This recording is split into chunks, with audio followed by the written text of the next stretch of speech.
आप देख रहे हैं पाकिस्तान का number 1 TV channel city 1 news HD और मैं हूं अबरार हुसैन। खबर शामिल करते हैं जहां के इलाका मौजा कोट दीवान में मेहर मोहम्मद पाक साहब का नंबरदार के डेरे पर और इसके अलावा हवेली बहादुर शाह क्राइम परवाना गुलगाई चाक नंबर 484, चाक नंबर 485, चाक नंबर 482, माजी सुल्तान हवेली लाल में नवाब गिरोह के नौजवान लीडर नवाब आमिर खान सियाल और साथ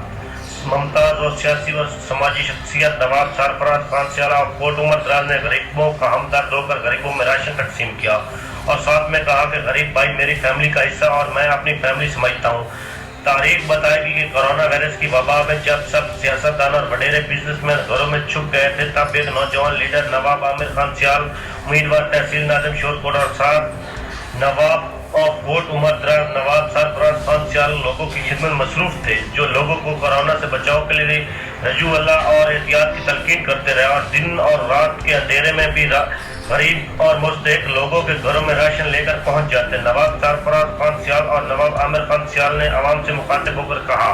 कि अगर किसी भी किस्म का कोई मसला हो तो मेरे दरवाजे हर वक्त खुले हैं। आवाम ने कहा कि आज हम इस नौजवान सियासतदानों को खैराज तहसीन पेश करते हैं जो इस मुश्किल वक्त में गरीबों का हमदर्द बना।